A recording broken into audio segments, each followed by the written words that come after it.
Jaya TV நேயர்களுக்கு வணக்கம். Hatsun curd வழங்கும் அறுசுவை இது தனிசுவை நிகழ்ச்சியில் நேயர்கள் இன்றைக்கி பார்க்க போகிறது இந்த சீசனுக்கு ஏற்ற மாதிரி. இது மாங்காய் சீசன் இல்லையா? ஸோ மாங்காயில் என்னென்ன பண்ணலாம், அது எவ்வளோ ஈஸியாக பண்ணலாம், டேஸ்டியாகவும் பண்ணலாம் அப்படின்னு யோசிப்பீங்க. அதனால தான் இன்றைக்கி மாங்காய் வச்சு 2 டிஷ் பண்ண போகிறோம். ஒன்று வந்து ஈஸியாக பண்ணக்கூடிய ஆனால் கொஞ்சம் நாள் பட வச்சுக்கக்கூடிய ஒரு ஊறுகாய், அடுத்தது பார்த்திங்கன்னா ஒரு தொகையல்.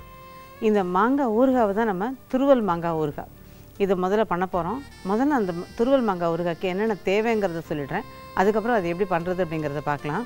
நன்கு புளிப்புள்ள மாங்காய் துருவல் 2 கப், உப்பு பொடித்தது 1/4 கப், மிளகாய்த்தூள் 1/4 கப், நன்கு காய வைத்து பொடித்த கடுகுத்தூள் 2 டேபிள் ஸ்பூன், நல்லெண்ணெய் 1/2 கப்.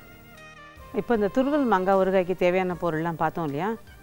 இப்போது இந்த மாங்காவை பற்றி சொல்லணும் அப்படின்னா, பொதுவாக நம்ம வந்து இப்போ நான் பண்ணுறது வந்து கிட்டத்தட்ட ஒரு ஆந்திரா ஸ்டைல்னு வச்சுக்கோங்களேன்.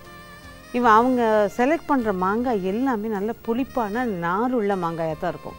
இப்போ ஆவக்காய் மாங்கான்னு பார்த்தீங்கன்னா ஆவக்காய் மாங்காய்னே விற்கிது, அந்த ஆவக்காய்க்குன்னு போடுற மாங்காய்னே விற்கிது. அதில் நல்ல புளிப்பு இருக்கும், அதே சமயம் நல்லா விளைஞ்ச காயாக இருக்கும், இன்னொன்று நார் இருக்கும். அந்த மாதிரி நார் ஜாஸ்தி உள்ள மாங்காயாக இருந்தால் தான் இந்த மாதிரி ஊறுகாய் போடும்போது நல்லாயிருக்கும். ஸோ நமக்கு இப்போ இங்கே வந்து ஆவக்காய் பல இடங்களில் கிடைக்கல அப்படிங்கிற ஒரு சின்ன இது இருக்குது. ஸோ நீங்கள் நல்ல புளிப்பான மாங்காயை செலக்ட் பண்ணிக்கலாம். இன்னொரு ஆப்ஷன் என்னென்னா, ரசால் மாம்பழம் வருது இல்லையா, அது நல்ல விளைஞ்ச மாங்காயாகவும் கிடைக்கும்.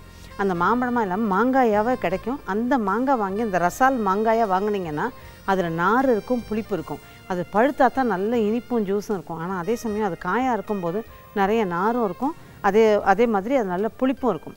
அந்த மாங்காவை வாங்கி நம்ம துருவி பண்ணிக்கலாம். இப்போ பார்த்திங்கன்னா இந்த மாங்காய் துருவலுக்கு வந்து நான் நல்லா கழுவி தொடச்சிட்டு அதை அப்படியே நல்லா தோலோடு சேர்த்து துருவிட்டோம். ஒருவேளை தோல் நல்ல கனமாக இருக்கிற மாங்காயாக இருந்ததுன்னு வச்சுக்கோங்க, அந்த தோலை மேலோடு சீவி எடுத்துட்டு அதுக்கப்புறம் நீங்கள் துருவுங்க.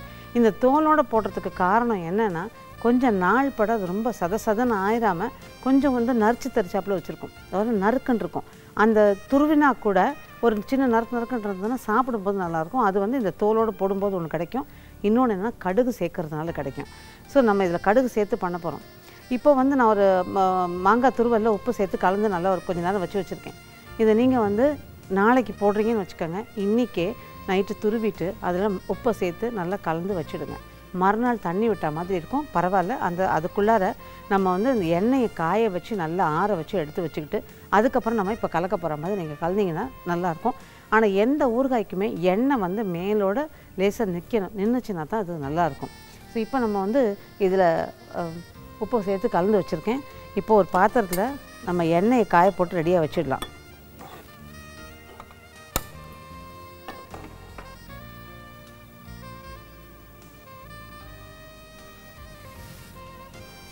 இந்த எண்ணெய் 1/2 கப்பு சொன்னேன் இல்லையா, அதை இதில் ஊற்றிக்கலாம். இப்போ இந்த எண்ணெய் வந்து ரொம்ப புகையை காயணும்னு இல்லை, லேசாக ஓரளவு சூடு நல்லா ஏறினதுக்கப்புறமா அதை ஆஃப் பண்ணிட்டீங்க அப்படின்னா கரெக்டாக இருக்கும். ஆறினோன்னா அதோட கலந்துக்கலாம். இது எல்லாமே இந்த ஊறுகாய் போடுறதுக்கு சௌகரியமாக இருக்கும். ஸோ கலரான நல்ல மிளகாயை, பளிச்சுன்னு இருக்கிற சிகப்பான மிளகாயை வாங்கி ஆற வச்சு மிஷினில் கொடுத்து அரைக்கும் போது அரைச்சி வாங்கி கையோடு ஆற வச்சுட்டு எடுத்திங்கன்னா அந்த நிறம் மாறாது. அப்படி இருக்கிற இதில் வந்து உங்களுக்கு ஊறுகாவே பார்க்குறதுக்கு நல்லாயிருக்கும். அதே மாதிரி இப்போ இந்த அதுக்குள்ளே இந்த எண்ணெய் நல்லா காஞ்சிருக்குது. இப்போ பாருங்கள், லேசாக காய்ச்சலுக்கான அந்த இது வந்துருச்சு. இப்போ போதும், இந்த அளவு காஞ்சா போதும். இப்போ இது நல்லா ஆற வச்சிடலாம். இப்போ யோசிக்கலாம், இவங்க புகையை காய வைக்க வேணாம்னு சொன்னாங்களே, இது புகை வந்துட்டுருக்கே அப்படின்னு. நல்லெண்ணெயும் கடலெண்ணெயும் நீங்கள் காய வைக்கும்போது, ஏன் தேங்காய் எண்ணெயுமே காய வைக்கும்போது புகையும், அந்த புகைச்சல் அதை கணக்கு வச்சுக்காமல் கொஞ்சம் நல்லா சூடு ஏறுற வரைக்கும் கணக்கு வச்சுக்கோங்க. ரொம்ப புகையும் போது உங்களுக்கு நல்லாவே தெரியும், அந்த எண்ணெயோட நிறமும் மாறும், வாசனையும் மாறும். ஸோ அந்த அளவுக்கு காய வைக்காமல் நல்ல சூடு உங்களுக்கு டைம் கணக்குன்னு சொல்லணும்னா ஒரு 2 நிமிஷம். நிறைய எண்ணெய் வச்சிங்கன்னா ஒரு 5 நிமிஷம், அதுக்கு மேலே கட்டாயம் வேண்டாம்.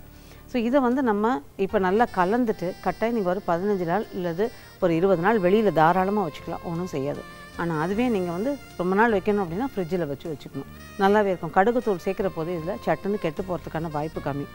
இன்னொன்று, நம்ம போடுற இதே மெத்தடில் நம்ம ஒரு 6 மாதம் அந்த மாதிரி வெளியில் வச்சுக்கணும் அப்படின்னு நினச்சிங்கன்னா, இப்போ நம்ம துருவிருக்கோம் இல்லையா, இந்த துருவல் மாதிரி துருவாமல் பட்டையாக மெல்லிஸாக பட்டையாக நறுக்கிட்டு இதே மாதிரி உப்பை போட்டு பெசரி நைட்டு வச்சுடுங்க. காலையில் எழுந்து அந்த தண்ணியிலேருந்து அந்த தண்ணி விட்டுருக்கோம், அந்த தண்ணியிலேருந்து மாங்காயை லேசாக புழிஞ்சு எடுத்துக்கோங்க. தண்ணியை ஜாக்கிரதையாக ஒரு துணி போட்டு மூடியோ இல்லை ஒரு பிளேட்டை போட்டு மூடியோ தனியாக வச்சுடுங்க. இந்த ஊறின மாங்காய் துண்டுகள் லேசாக புழிஞ்சு எடுத்துகிட்டு நல்ல ஒரு துணியோ ஒரு பிளாஸ்டிக் ஷீட்டோ விரித்து ஒத்தையாக காய போட்டுருங்க. நல்லா காஞ்சிரும்.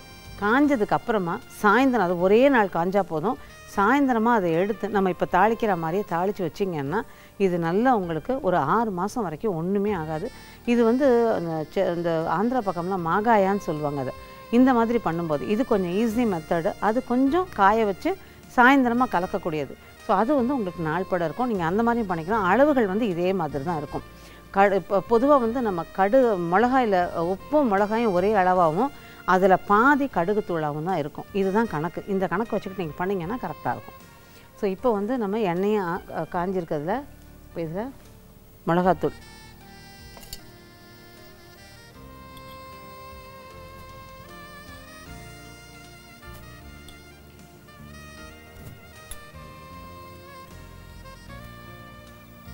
அடுத்தது கடுகுத்தூள்,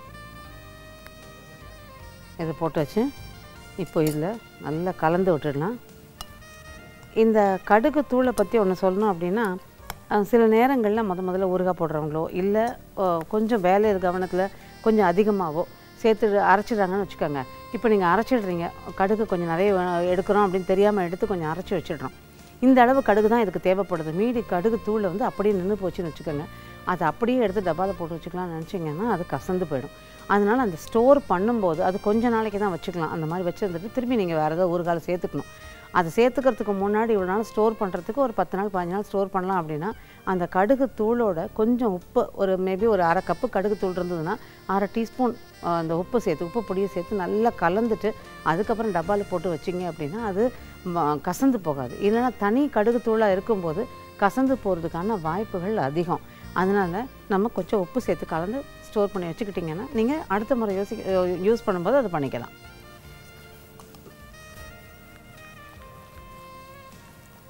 இப்போ இது நல்லா கலந்துடுறோம். இந்த எண்ணெயை அதில் ஊற்றிடுவோம்.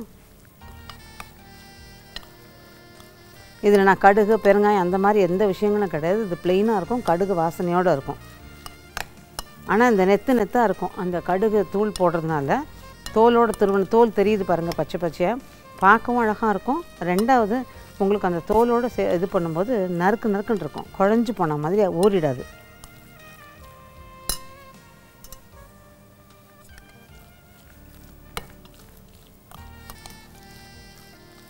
இது ஆனால் நீங்கள் போட்டு கலந்த உடனே எடுக்க முடியாது, ஒரு 2 நாள் ஆகும். இன்னொரு முக்கியமான விஷயம், இப்போ இந்த எண்ணெயை ஊற்றுறதுக்கு முன்னாடி அதையும் சொல்கிறேன். இப்போ நம்ம எண்ணெயை ஊற்றிட்டு இதுக்கு நல்லா கலந்துட்டு ஒரு டப்பாவில் போட்டு வச்சுடுவோம், இல்லை ஒரு ஜாடியில் போட்டு வச்சுடுறோம். 3ஆவது நாள் என்ன பண்ணணும் பார்த்திங்கன்னா, அந்த இதெல்லாம் போய் ஊறுகாயெல்லாம் கீழ்த்தங்கி மேலே எண்ணெய் இதுவாக இருக்கும். திரும்ப ஒரு பாத்திரத்தில் எடுத்து போட்டு நல்லா ஒரு தடவை கலந்துட்டு திரும்ப அந்த ஜாடியை சுத்தமாக தொடச்சி அதுக்குள்ளார போட்டு வச்சுடுங்க. நீங்கள் அடுத்து ஒரு 2 நாளில் பார்த்திங்கன்னா திரும்ப அந்த ஊறுகாயெல்லாம் கீழே போய் நின்று மேலே வந்து எண்ணெய் மிதக்கும். ஊறுகாய் எடுக்கிற போது லேசாக ஜாடியை சாய்ச்சிட்டு அதுக்கப்புறம் அந்த ஊறுகாய் ரொம்ப எண்ணெய் எடுத்துடாமல் அந்த ஊறுகாய் மட்டும் கொஞ்சம் கொஞ்சமாக எடுத்துக்கிட்டிங்கன்னா உங்களுக்கு எண்ணெய் மேலே கோட்டிங் இருக்கும்போது சட்டுன்னு கெட்டு போகாது. ஸோ இப்போ நம்ம வந்து எண்ணெய் இதில் கலக்க போகிறோம்.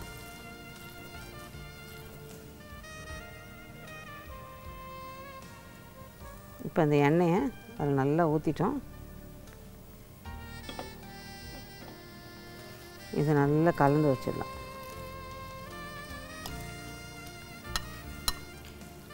இது தாராளமாக ஒரு பெரிய பாத்திரத்தை வச்சு கலந்திங்கன்னா தான் பரவலாக நல்லா கலக்க வரும்.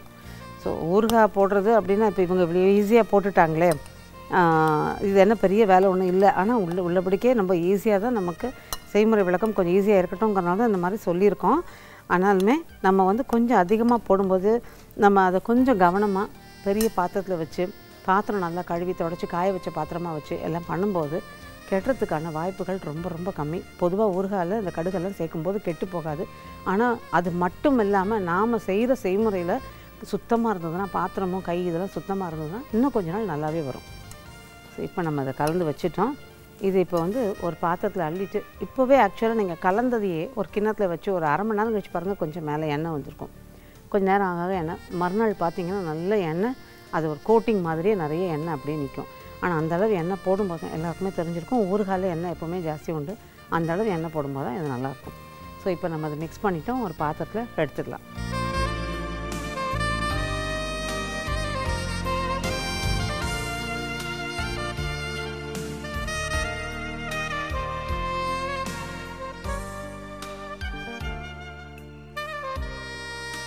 ஸோ இப்போ இது ஒரு பாத்திரத்தில் எடுத்துக்கலாம். இப்போ நேர்களோட இன்னும் ஒரு சின்ன விஷயம் உங்களோட பகிர்ந்துக்கணும்னு ஆசைப்பட்றேன். இப்போ நம்ம போடும்போது நம்ம என்ன பண்ணுறோம், அதை ஸ்டாக் வைக்கிறதுக்கு இப்போ ரொம்ப சௌரியமாக இருக்குது. இந்த பிளாஸ்டிக் டப்பா கிடச்சிதுன்னா அந்த டப்பாவில் போட்டு அழகாக ஸ்டாக் வச்சிடுறோம். அடுத்தது ஸ்டோர் பண்ணுறதுலேருந்து எல்லாமே நம்ம வந்து இந்த பிளாஸ்டிக்கில் யூஸ் பண்ணோம். பிளாஸ்டிக்கில் சிலது யூஸ் பண்ணிக்கலாம். ஆனால் ஊறுகாய் அப்படிங்கிற போது இப்போ அந்த பழைய காலத்து அந்த பாத்திரங்கள் வந்து எந்த விதத்துலேயும் சோட கிடையாதுங்க. நம்ம ஜாடி இப்போ நிறைய பரவலாக நமக்கு இருக்கிற அந்த அவேர்னஸ்னாலேயும் நம்ம நிறைய ஜாடி அந்த பழையகால பாரம்பரிய பொருட்கள் எல்லாமே இப்போ திரும்ப சந்தைக்கு வர ஆரம்பிச்சிருக்கு. அந்த ஜாடியில் வாங்கி நீங்கள் ஸ்டோர் பண்ணி பாருங்கள். அதனோட குணம் குறிப்பாக சொல்லணும்னா இது எல்லாமே எந்த விதத்துலேயும் மாறுபடாது. இன்னொன்று என்னென்னா, அந்த பிளாஸ்டிக்கில் வந்து என்னென்னு யோசிக்கலாம், பிளாஸ்டிக் வந்து இந்த உப்பு இதெல்லாம் சேர்க்குற போது அதில் சுரக்கிற ஒரு விதமான ஆசிட் வந்து இந்த பிளாஸ்டிக் கண்டெய்னரில் உள்ள மற்ற கெமிக்கலோடு சேரும்போது ஒரு ரியாக்ஷன் இருக்குங்கிறாங்க. அது வந்து உடம்புக்கு கேடு விளைவிக்கக்கூடிய விஷயங்கள் அப்படிங்கிறாங்க. ஸோ கூடின மட்டும் பிளாஸ்டிக் இல்லாமல் கண்ணாடி பாத்திரங்களோ ஜாடி வகைகளோ நம்ம திரும்ப கொண்டு வந்து அதில் ஸ்டோர் பண்ணிக்கிட்டோம்னு வச்சுக்கோங்க, உடம்புக்கு ரொம்ப ரொம்ப நல்லது. அதே சமயம் அந்த டேஸ்ட்டும் கொஞ்சம் கூட மாறாமல் இருக்கும். ஸோ இப்போ அதை ட்ரை பண்ணி பாருங்கள். இப்போ நம்ம பண்ண இந்த துருவல் மாங்காய் ஊறுகாய் ரெடி ஆயிடுச்சு. இனி அடுத்து நம்ம பார்க்க போகிறது மாங்காய் தொகையல். கொஞ்சம் ஒரு வித்தியாசமான தொகையல்னு வச்சுக்கோங்க. இதுவும் ஆந்திரா ஸ்டைல் தாங்க. எல்லாருக்கும் நல்லா காரசாரமாக, அதே சமயம் நல்லா டேஸ்டியாக புளிப்பாக எல்லாம் வேணும்ல. அதுக்காகத்தான் இப்போ ஆந்திரா ஸ்டைல் தொகையல் ஒன்று பண்ண போகிறோம். ஆனால் அது பார்க்குறதுக்கு முன்னாடி ஹட்சன் கர்ட் வழங்கும் அறுசுவை இது தனிசுவை நிகழ்ச்சியில் ஒரு சின்ன கமர்ஷியல் பிரேக்.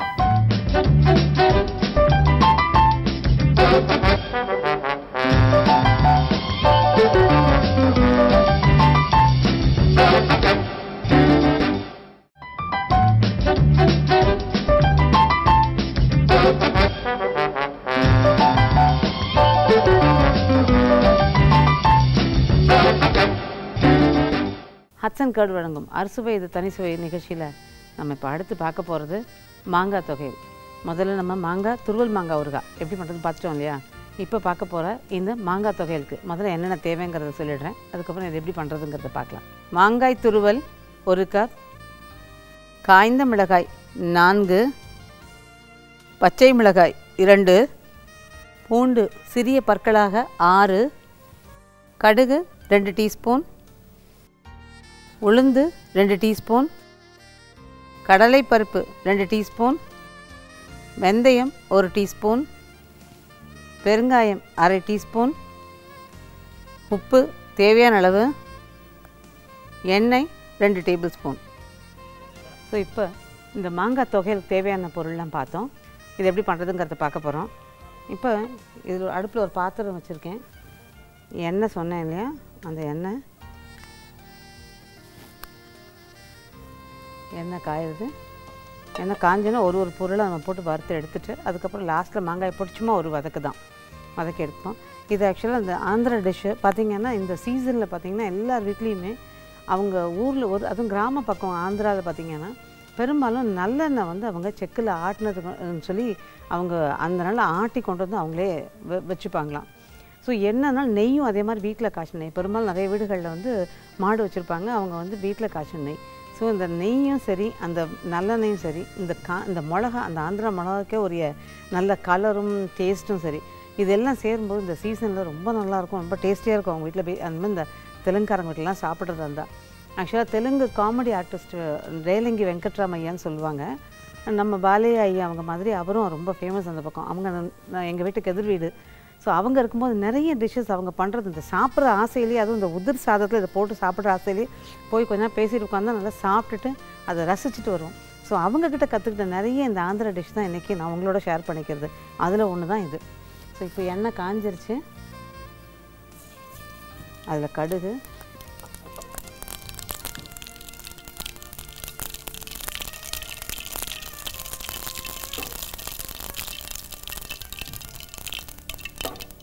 நல்லா பொரிஞ்சிருச்சு. கடலைப்பருப்பு, உளுந்து, வெந்தயம். இப்போ தீ நான் குறைச்சிருக்கேன். இவ்வளோ நேரம் தீ அதிகமாக வச்சுருந்தேன், இப்போ தீ குறைச்சிருக்கேன். இப்போ பார்த்திங்கன்னா இந்த இது லேசாக செவந்ததுக்கப்புறமா நம்ம இந்த மிளகாயை போடுவோம். அதாவது பொன்னிறமானதுக்கப்புறமா இந்த மிளகாயை சேர்த்துப்போம். ஏன்னா இந்த மிளகா நிறம் மாறாமல் இருக்கணும். ஸோ அதுக்கு முன்னாடி பச்சை மிளகாய், இந்த பச்சை மிளகாயும் சேர்த்துருவேன். இப்போ இந்த உடச்சி போட்டுட்டு இப்போ தீ மிதமாக வச்சு இந்த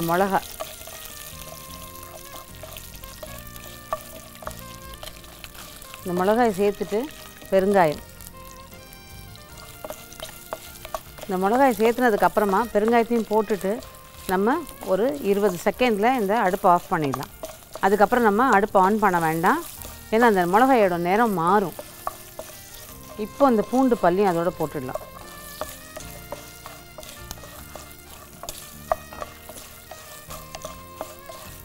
பாருங்கள், இதில் வெந்தயமும் செவந்து, இந்த கடலைப்பருப்பு உளுந்து எல்லாம் நல்லா செவந்து வந்திருக்கு. இது கரெக்டாக இருக்கும். இப்போ உங்களுக்கு இந்த மிளகாயோட நிறம் மாறாமல் வந்திருக்கு பாருங்கள், இந்த மாதிரி இருக்கணும். இப்போது இதில் நம்ம எடுத்து வச்சுருக்க இந்த மாங்காய் துருவல், இந்த மாங்காய் துருவலை போட்டு நீங்கள் அடுப்பில் வச்சு வதக்கணுங்கிறது இல்லை, ஜஸ்ட்டு நான் அந்த சூட்டில் தான் கிளறேன். மெயினாக அதுதான். இப்போ நம்ம கொடுத்துருக்கிறது இந்த பச்சை மிளகா காரமும் இருக்கும், காஞ்ச மிளகாவோட காரமும் இருக்கும். ஸோ நல்லா சுருக்குன்னு ஓரளவுக்கு காரமும் புளிப்பும் கலந்த மாதிரி தான். ஆனால் இந்த தொகையிலுக்குமே பார்த்திங்கன்னா நல்லா, இப்போ வீட்டில் மூக்கு மாங்காய் இருக்குன்னா மூக்கு மாங்காயில் பண்ணலாம், நல்லாவே இருக்கும். பட் நல்ல புளிப்பான மாங்காயாக இருந்தால் அந்த புளிப்பு காரத்துக்கும் உங்களுக்கு டேஸ்ட் கரெக்டாக இருக்கும். ஸோ இப்போ நம்ம இதில் உப்பு, அவ்வளோதான். இப்போது இதை வந்து நல்லா தண்ணியே சேர்க்காமல் ஒரு ஸ்பூனை வச்சு தடவி நல்லா கெட்டியாக கரகரன்னு அரைச்சிக்கணும். நைஸாக அரைக்கக்கூடாது, கொஞ்சம் கரகரன்னு அரைச்சிக்கணும். அந்த மாதிரி இதை அரைச்சிட்டு வந்துடலாம்.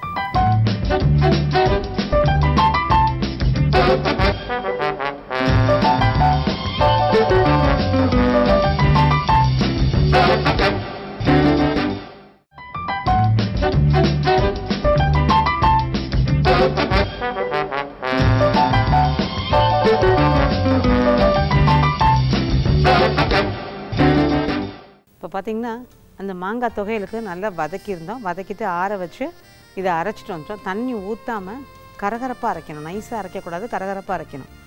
இந்த ரெடியாக அரைச்சி ரெடியாக வச்சுட்டோம். பொதுவாக நம்ம வந்து இந்த மாங்காய் தேங்காய் தொகையில் அந்த மாதிரிலாம் நம்ம பண்ணுவோம். ஆனால் இது வந்து வித்தியாசமாக அந்த மாங்காய் சேர்த்துருக்கும் போது தேங்காய்லாம் சேர்க்காமல், ஆனால் அதே சமயம் நல்லா டேஸ்டியாகவும் பண்ணியிருக்கோம்.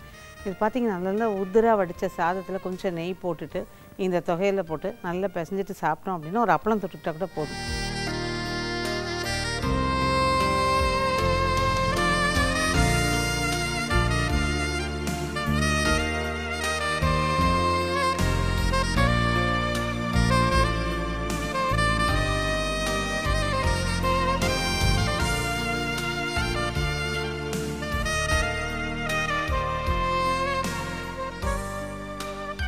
பொதுவாக இந்த சீசனில் கிடைக்கிது பாருங்கள், மாங்காய், இந்த மிளகா, இதெல்லாம் பார்த்திங்கன்னா இந்த பழுத்த மிளகாலாம் கூட ஊறுகாய் பண்ணுவோம்.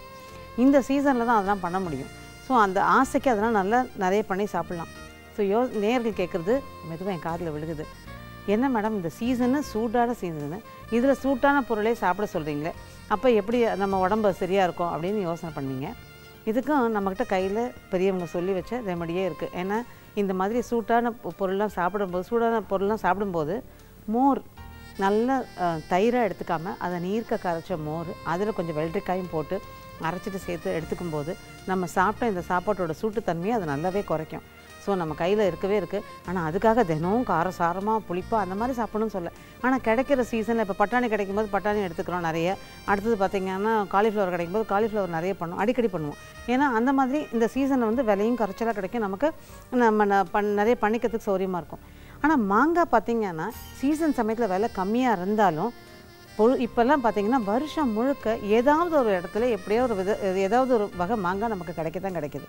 ஸோ இந்த காய வச்சு போடுற ஊறுகாய் வகைகளை நம்ம இந்த சமயங்களில் போட்டுக்கிட்டு அதை ஸ்டோர் பண்ணிக்கலாம்.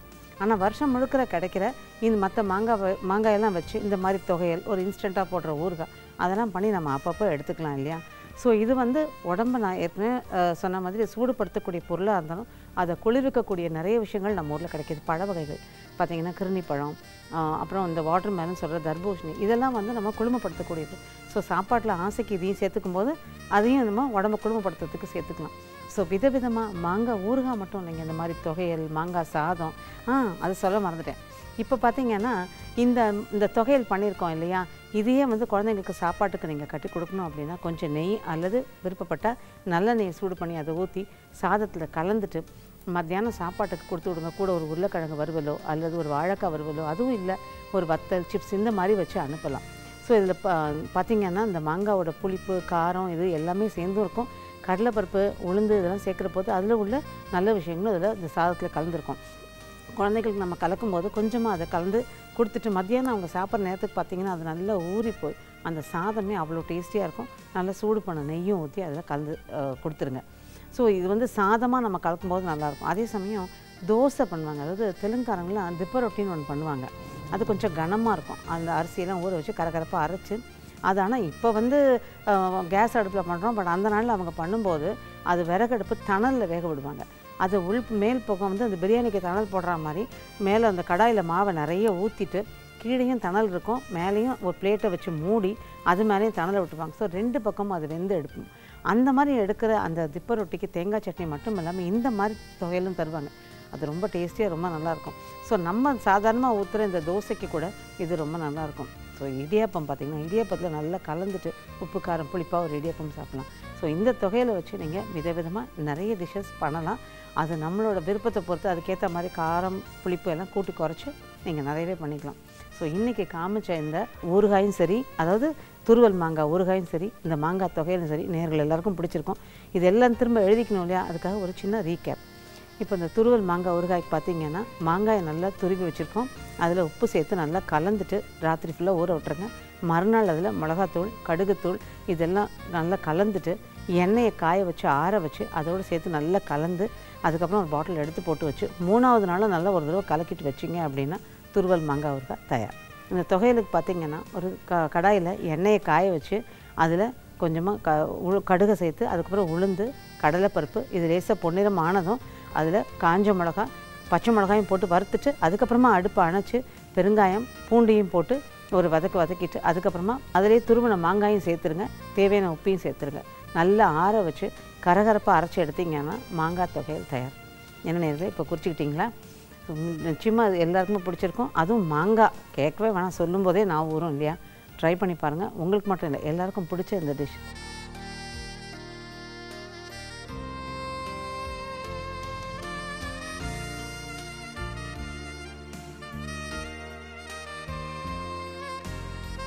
மீண்டும் ஹட்சன் கர்ட் வழங்கும் அறுசுவை இது தனி சுவை நிகழ்ச்சியில் வரும் வாரமும் உங்களை சந்திக்கிறேன். நன்றி, வணக்கம்.